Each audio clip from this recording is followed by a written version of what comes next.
Welcome to the world of science fiction stories, and don't forget to like, share, and subscribe my channel. Enjoy the listening. The galaxy's worst tyrants, until humans said just one word. In the silent void beyond the rim of known space, the Karva's empire reigned unchallenged. Their black dreadnoughts carved paths of destruction through countless star systems, leaving ruined worlds and fractured civilizations in their wake. At the heart of that empire stood supreme tyrant Gorthak, a towering figure encased in living armor and driven by an insatiable hunger for conquest. When his fleet descended upon the ocean world of Varus Roman 7, its surface still bore the scars of a century's war with its own moon. Yet nothing in Varus Vea's bloody history prepared them for the Karvas. Within days, Gorthak's legions had overwhelmed every coastal fortress. The planet's once vibrant azure seas ran red as their biomechanical warships unleashed swarms of drill drones upon coastal cities. The shattered defenses fell hopelessly short against energy lances that carved through steel like light through mist. In the final hours before the planet's government surrendered, Governor Arya Sunning looked out from her shattered palace tower at the advancing columns of armor. She whispered a prayer to the old gods, and then activated the final distress beacon. Half a galaxy away, on the human home world called Gaia Prime, Captain Lee Torres stood on the observation deck of the battlecruiser Resolve. The ship trembled as its engines prepared to engage the long-range jump drive. Moments ago, a faint flicker had appeared on their tactical screens. The Karva's dreadnought Iron Judgment at Varus Roman 7 far outside their mapped patrol routes. Now the distress call from Governor Sunning crackled in Torres' ear. "Captain Torres, permission to engage at maximum thrust," asked Lieutenant Ravi Singh, her tactical officer. Singh's eyes shone with the same fierce determination that burned in the Resolve's crew. "Granted," Torres replied, voice steady. "Set coordinates for Varus Roman 7, prepare to jump on my mark." As the Resolve leapt through hyperspace, images of Varus Vea's doomed surface filled the displays. Cities aflame, refugees fleeing along collapsing highways, and above it all the Karva's warship casting a rotten shadow. Yet Torres felt no fear, only resolve. Humanity had faced tyrants before on Earth and beyond, and had prevailed through ingenuity and unity. Back on Varus Roman 7, Governor Sunning and her final council scrambled to salvage hope. In a hidden bunker beneath the scarred eastern mountains, they gathered what remained of their scientists and engineers. Among them was Dr. Corin Agel, a physicist who had spent her life studying quantum resonance. She had one last idea, a resonance pulse weapon that could disrupt the living armor of the Karva's warship if it could be powered to full strength. "We need a massive energy source," Corin explained, tracing glowing diagrams in midair. "The planet's core reactors are offline. We'll have to siphon from the moon's fusion bank." The council exchanged fearful glances. The moon's banks were unstable. Siphoning them risked an explosion that could unmake both bodies. "We have no choice," Sunning said quietly. "If this fails, we all die." At the edge of Varus Vea's orbit, the Resolve emerged from hyperspace like a silver lance. Captain Torres watched through reinforced glass as the dreadnought's turrets swiveled toward them. Across the void, hundreds of smaller Karva's fighters streamed into formation. Singh's voice broke the silence. "They're moving to intercept." Torres' hand hovered over the comm panel. She keyed her channel, resolved to Varus Roman 7 defenders. "I am Captain Lee Torres of the United Earth Fleet. We have answered your call. Prepare to receive aid." For a heartbeat, nothing happened. Then the dreadnought's vox crackled. "Incomer human scum, your mercy is irrelevant. We will crush you as we will the rest of your pathetic species." Torres let the insult hang. "We'll see about that," she whispered. Below, Dr. Agel's team worked feverishly to divert power. Engineers risked lethal radiation as they rerouted the moon's fusion lines into the resonance chamber. A tremor ran through the planet as ancient faults shifted under the stress. Outside, Karva's walkers stomped through ruined streets, hunting for survivors. In the bunker's control room, Corin's hand hovered above the activation crystal. "God help us," she murmured. She pressed down. The crystal blazed white. Energy surged through the conduits, power levels skyrocketing. Alarms screamed, reactor core at critical. On the observation deck of the Resolve, combat sensors lit up. "Massive energy spike from surface," Singh reported. "It's off the charts." "Target weapons arrays, fire all batteries," Torres commanded. On Varus Vea's shattered plains, the resonance pulse rose like a scream beneath the ground. The air tore apart, and a shockwave of blue-white light convulsed across the landscape. The Karva's dreadnought shuddered violently. Gorthak's gauntleted fist slammed against his command console. "Deploy countermeasures," he roared. But his armor's 6 eyes began to flicker. Energy rippled across his chest plate like water over stones.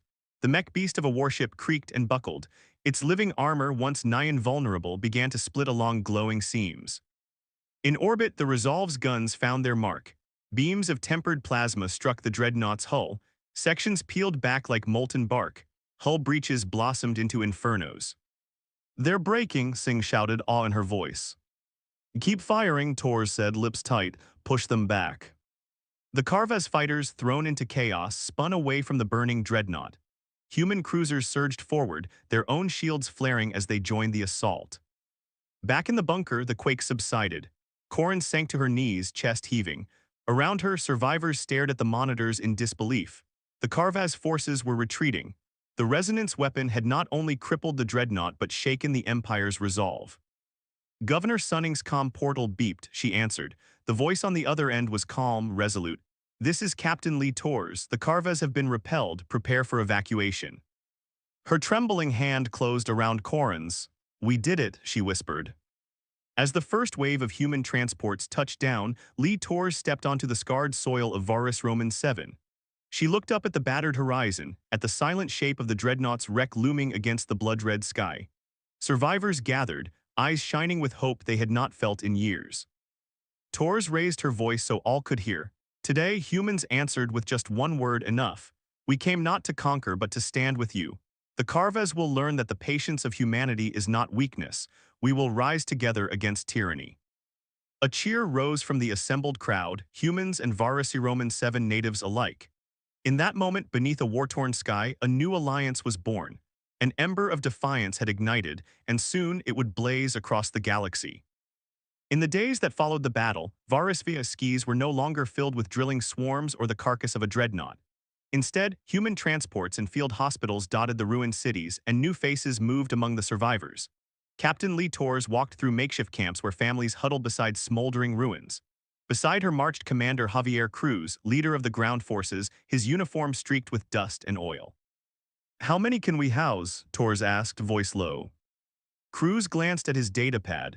"We've set up 3 camps in the highlands, room for 20,000, but supplies are tight. We'll need more shipments from Gaia Prime." A small Varus Roman 7 native family approached, their faces haunted but hopeful. Torres knelt beside them. "We're here to help you rebuild. You're safe now." The mother's eyes filled with tears and the children clung to her skirts. Torres stood, resolve hardening. "We'll not leave until this world stands again." In Governor Arya Sunning's council hall, a battered dome scarred by shell fire, human and Varus leaders gathered around a circular table. Sunning presided, her silver hair streaked with gray. Beside her sat Dr. Corin Agil and a lieutenant named Lyra Maven, a former resistance fighter turned diplomat. Across the table, Torres and Cruz represented Earth's fleet. "Our enemy will not rest," Arya said. "The Carvez Empire has felt their first defeat in centuries. Now they know our weakness, and ours is fear." Dr. Agil traced a finger along her hollow projector map. "They will strike back at our core worlds. Even if they retreat now, they will regroup their fleets and come down here again." "Then we must stop them before they cross the rim," Cruz said. "Our scouts report Carvez convoys moving through the northern nebula. They plan to rebuild their dreadnoughts there." Lyra spoke next. Her voice was calm but firm. "Varus Roman 7 has ancient tunnels beneath the mountains, paths the Carvez do not know. We can ambush their ground forces, slow their march. Give humans time to deploy orbital defenses." Torres nodded. "Agreed. I'll station 2 frigates in low orbit. They'll provide cover fire for ground teams." Sunning folded her hands. "So it is decided. We strike at the northern nebula, we hold the line here, and we push them back." Her eyes met each leader in turn. "We do this together." Meanwhile, on Gaia Prime, Admiral Lion Wu convened a war council aboard the flagship Unity. Reports from Varus Roman 7 painted a picture of hope and danger. The Carvez, though shaken, were still a ruinous force capable of widespread destruction. "The success of Captain Tor's mission must be amplified," Wu told her officers. "We need more ships in this sector. Divert 2 carrier groups from Patrol Gamma and dispatch them to Varus space." A naval strategist, Commander Emma Akoy, pointed to a holographic display. "The Carvez supply lines run through 5 jump gates. If we can disable even 2, their ability to reinforce Varus Roman 7 will be crippled." "Then we'll send strike teams," Wu decided. But we must coordinate with Varus scouts. Governor Sunning's people know the terrain better than any of us.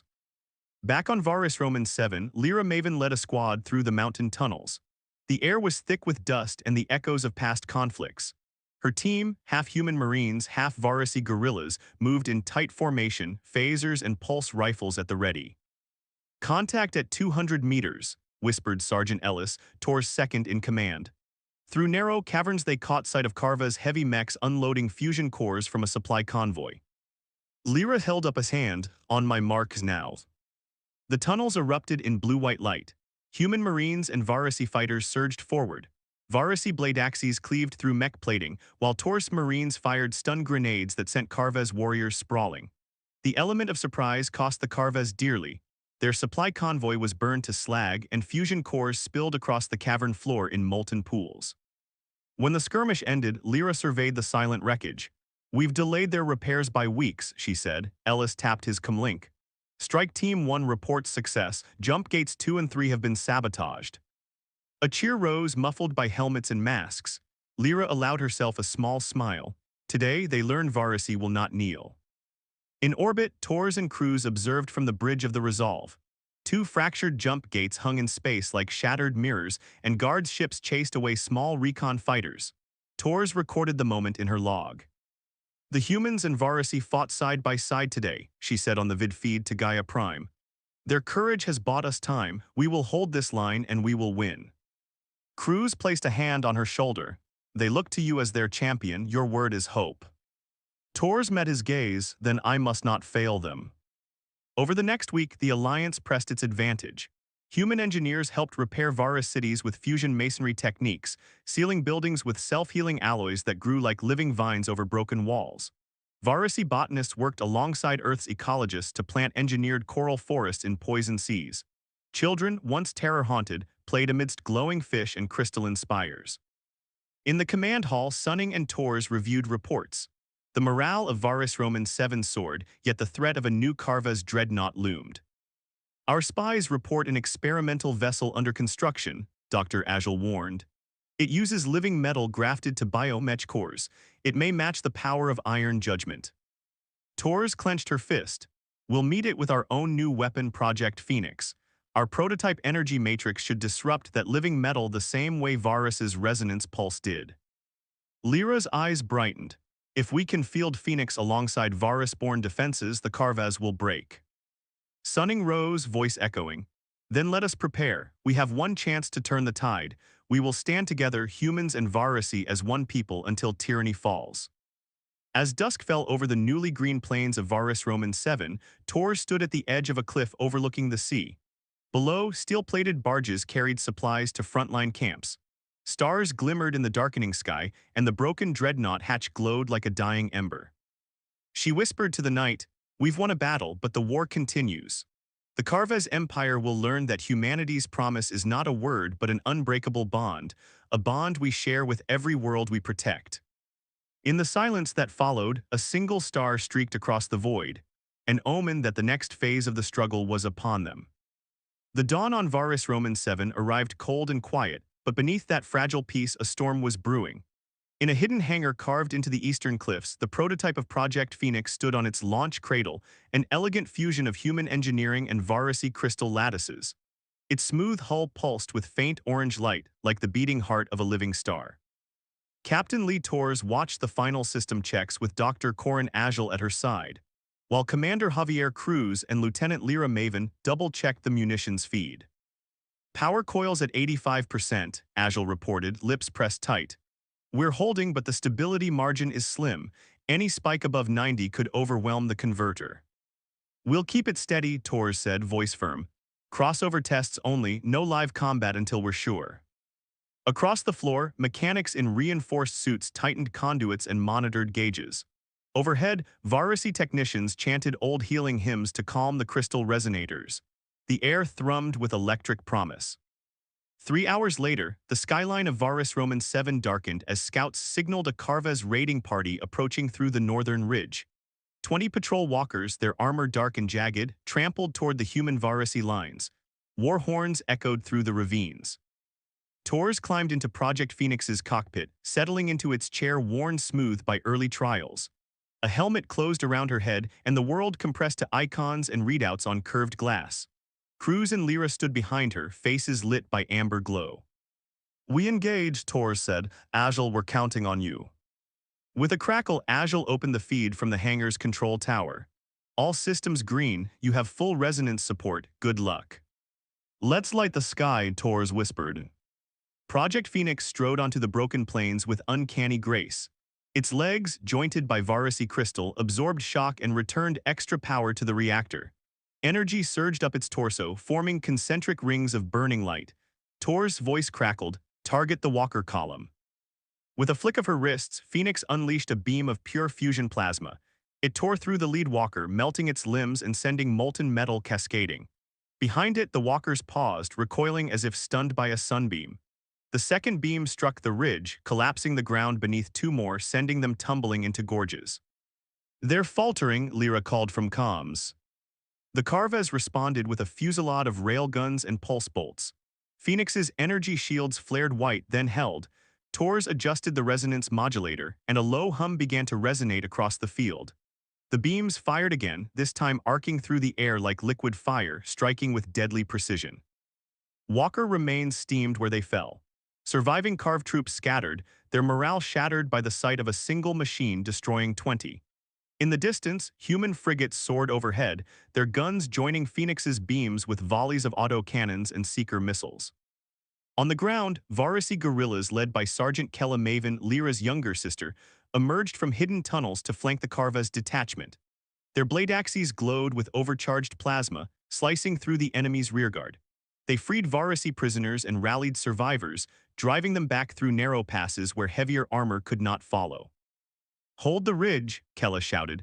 Varisi warriors formed a shield wall of crystal-reinforced brambles, turning the hillside into a living fortress. As the Carves forces retreated in disarray, Kella allowed herself a fierce grin. They won't cross these hills again. Above the fray, Captain Tors guided Phoenix back toward the hangar. She keyed her comm. "The test is a success. Project Phoenix is combat ready."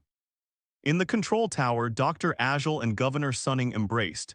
"You did it," Sunning whispered, tears in her eyes. "You saved us again." Agile smiled tiredly. "It's more than saving, it's hope." Far below, the last Carves walker fell, its engines sputtering into silence.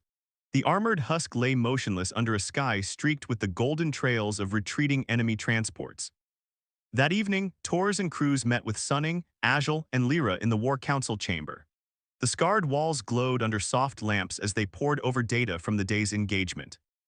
"Project Phoenix performed beyond expectations," Cruz reported. "Its fusion matrix disrupted Carva's armor like Resonance Pulse did before." Lydra, Varisi chief strategist, leaned forward. "We must deploy more Phoenix units. If we can field a squadron, we can defend all major settlements." Tors nodded. "We'll ship 2 more prototypes within the week. Admiral Wu on Gaia Prime has approved full-scale production." Leah, a human Varisi liaison officer, added, "Gaia's refineries are retooling to mine Varisi crystals. Supply chains are secure." Governor Sunning tapped her fingers. "While we build our defenses, the Carves will strike somewhere else. We cannot hold every world." Lyra met Tor's eyes. "We should take the fight to them, hit their shipyards before they rebuild a dreadnought." "True," Tors agreed. "Our strike teams are ready. We have the jump gate codes from their sabotage. If we jump directly to their yard at Lethen Clasp, we can cripple their production." Agile hesitated. "But at Lethen Clasp, the cliffs are steep and defenses heavy. We'll face anti-ship batteries and ground defenses." "Then we go with Phoenix support," Tors said, determination blazing.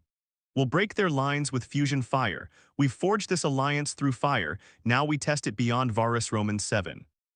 2 nights later, the Resolve and 2 escort frigates slipped quietly through hyperspace toward Lethen Clasp. Tors stood on the bridge, gazing at the swirling tunnel of stars. Cruz joined her, silent solidarity in his posture.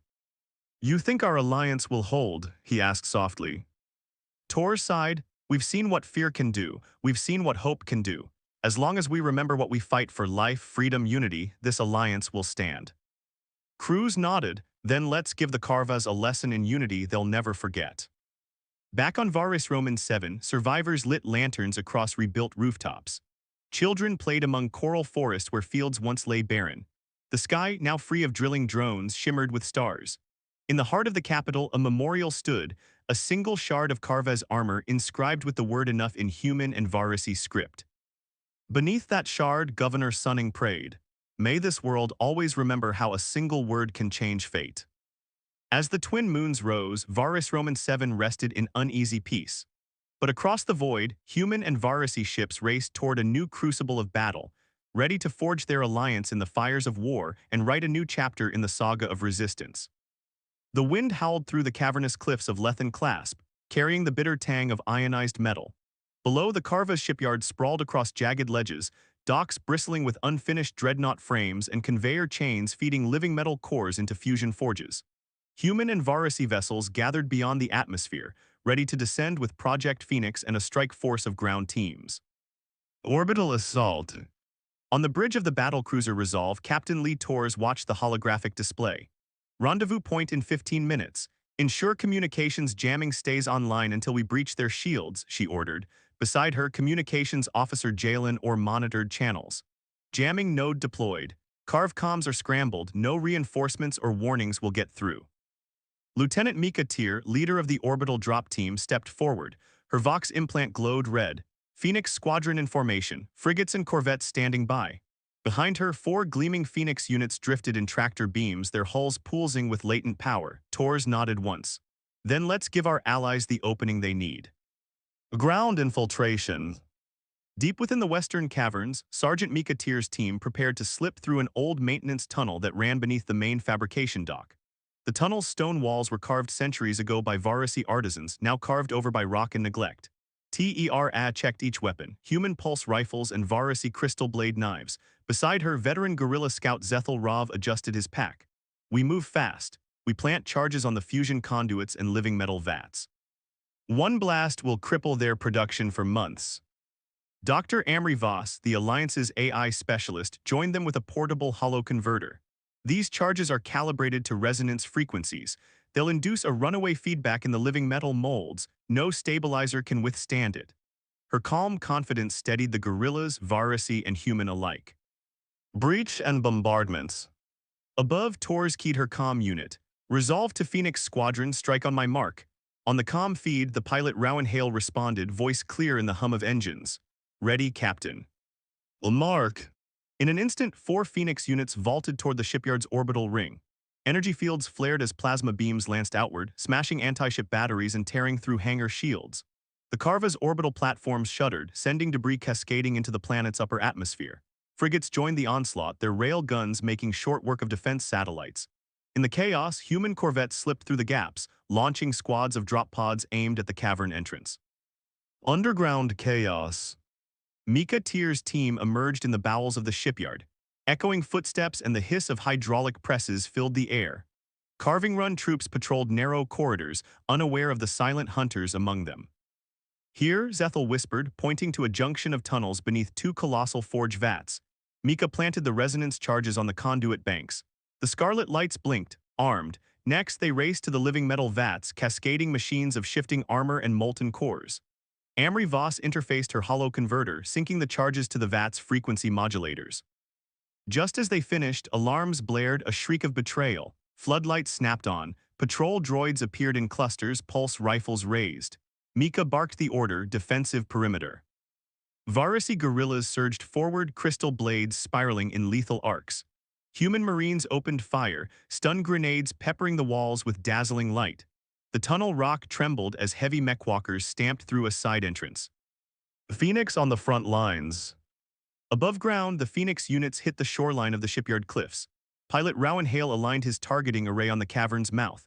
Tor's voice crackled over comms, hold position until ground team signals. But the Carva's anti-air turrets, though battered, still tracked the flaming giants. A storm of plasma bolts rained down. 2 Phoenix shields flared white and held. 1 unit's leg joint sparkled under fire but remained intact. Finally, Mika's voice cut through. Charges armed, clear the blast radius now. Copy, Hale replied. With a nod, he engaged the resonance cannon. The resonance explosion. Deep underground, the charges pulsed. A low-frequency hum grew into a roar. The conduit banks glowed blue, then violet, then white-hot. A shockwave ripped through the tunnels, shearing off mechwalkers' legs like brittle roots. The living metal vats buckled, molten shards flooding corridors and collapsing support beams.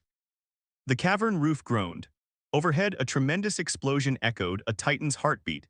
Debris shot skyward, blasting open the docking bays and gouging the shipyard's surface. The living metal frames melted and collapsed in on themselves, a wave of molten alloy spilling into ruined production lines. Retreat and regroup. In the chaos, Mika's team sprinted back through the trembling tunnels. Steam hissed from ruptured pipes. The corridor entrance caved in behind them just as the first Phoenix unit burst through the opening, shielding them from falling rock. They scrambled aboard drop pods as Phoenix beamed plasma to clear the tunnel mouth. In orbit, Tors watched the final vats collapse in her targeting display. All teams out, she ordered. Phoenix units disengaged, heading for the Resolve. Excellent work, she told the squadron.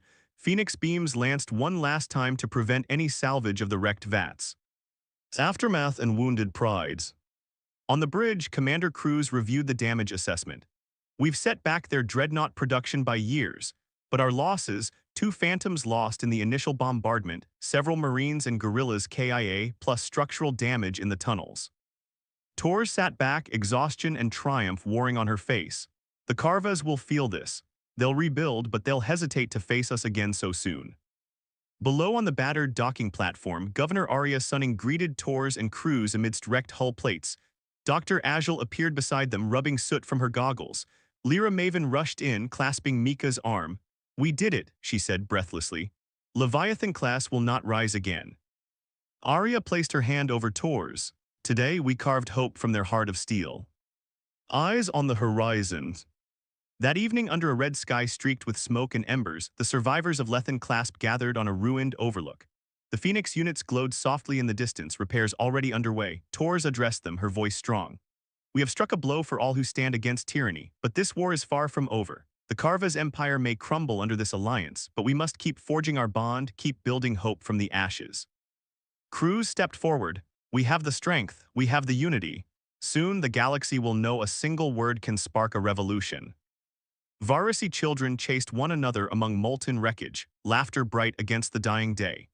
In that moment, humanity and Varasi stood as one, a living testament that even in the darkest forge of war, unity can steel the spirit and light the way forward. The void shivered with tension as human and Varasi fleets assembled at the edge of Tatha Nebula, a swirling cloud of emerald gas that masked the Carva's empire's frontier worlds. Intelligence reports warned that a reinforced dreadnought squadron lay hidden within the nebula's storms, poised to break through to Varus Roman 7 and crush the fragile alliance. Captain Lee Tors stood on the Resolve's bridge, studying the holomap. Beside her, Commander Javier Cruz and Lieutenant Lyra Maven reviewed tactical grids. Our scanners pick up 3 dreadnoughts and 6 heavy cruisers, Cruz said quietly. They'll enter the nebula in 2 hours. Lyra tapped her datapad. We have 2 full Phoenix battalions and a dozen corvettes. If we position ourselves at the nebula's shadow edge, we can ambush them as they emerge. Tors nodded. Good. Emma Akoi's strike teams will plant magnetic mines on nearby asteroids, force them into narrow channels. Amri Voss, coordinate with Dr. Corin Agil on a resonance overlay to scramble their sensor grids. Below deck, Dr. Corin Agil adjusted the resonator controls with Dr. Amri Voss. Their goal was to cloak the Alliance's main battle line in a false signal field, making them appear as drifting wrecks. If successful, the Carva's dreadnoughts would pass by foolishly, exposing their flanks. Ambush preparations. 2 hours later, the Alliance's ships slipped into the green haze of the nebula. Visibility dropped to mere kilometers. Phoenix units hovered like embers, their fusion cores dimmed to minimize heat signatures. Human destroyers and Varasi frigates nestled behind floating rock spires, ready to spring the trap. On a nearby asteroid, Emma Akoi's ground team, mixed human engineers and Varasi sappers, worked under harsh gas jets. They planted colossal magnetic mines, each the size of a small cruiser, rigged to detonate on the command channel once the dreadnought hulls passed within proximity. Sensors locked, Emma reported via encrypted channel. Mines are in position, awaiting the signal, over. Acknowledged, Tors replied. Hold until we're in place. The enemy emerges. Through the nebula's swirling clouds, the shape of the first dreadnought materialized, 16 kilometers of living metal and obsidian plating. Its engines glowed bright purple through the mist as cruisers advanced on either side, their kill squadrons streaming fighter wings. Lyra's voice crackled in Tor's ear. They're on schedule, we're in position. All units stand by for mine trigger, Tor's ordered. Minutes crawled as the dreadnought cluster entered the trap corridor. Then, in an instant, Tors gave the signal, detonate mines. Across the corridor, the asteroids erupted. Magnetic explosions tore at dreadnought hulls like invisible jaws. One dreadnought's prow sheared off, molten living metal spilled into space. The shockwave hurled cruisers off course, sending fighters tumbling into nebula storms. Alarms blared aboard human and Varasi ships as debris rained down, but Tors kept focus. Phoenix units fire. Phoenix strike. In the green haze, Phoenix mechs strode forward. Their fusion beams flared white against the crippled dreadnoughts. Pilot Rowan Hale targeted the second dreadnought's reactor core, firing a sustained burn that split its hull. Plasma cascaded outward like solar flares. The third dreadnought, stunned by collapsing comrades, halted mid-thrust. Human frigates and Varasi corvettes surged in. Rail guns and pulse cannons added to the carnage, ripping apart cruiser superstructures. Elite fighter wings strafed the disabled vessels, preventing repairs and sowing chaos. At the center of the battle, Lyra Maven led a boarding drop pod onto the third dreadnought's flank. Inside, her mixed squad fought through twisting corridors of living armor and biomechanical conduits. Pulse rifles and crystal blades carved a path to the engine room. Lyra placed a resonance charge on the main warp coil. "Charge in place," she whispered. "Evacuate." Moments later, the dreadnought shuddered violently. Its engines blew outward in a silent blast of light and shadow, leaving only drifting debris. The sensor scramble.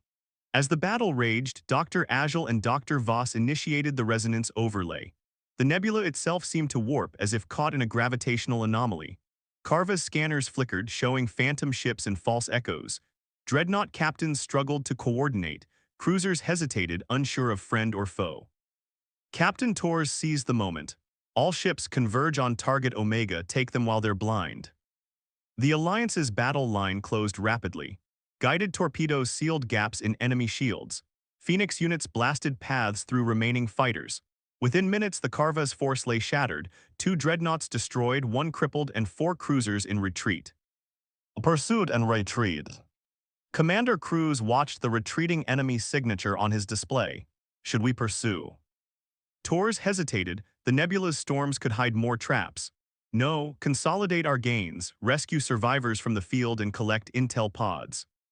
As Phoenix units extinguished the last flickers of enemy resistance, joint salvage teams collected biomech cores and data drives. Varasi engineers dragged wounded Carva's soldiers to makeshift field hospitals, both as prisoners and test subjects for future defenses. Victory and reflection. Hours later, the Alliance fleet gathered at a clearing station on the nebula's edge. Varasi warships hummed gentle tones as their engineers repaired Phoenix units.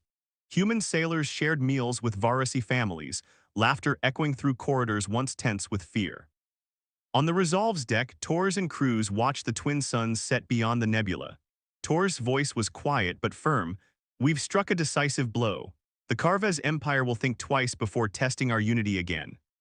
Cruz placed a hand on her shoulder. "This victory proves that when humans and Varasi stand together, we can challenge even the greatest tyrants." Tors looked to the horizon. "And yet, our work is not done. The Carvez core worlds still await liberation.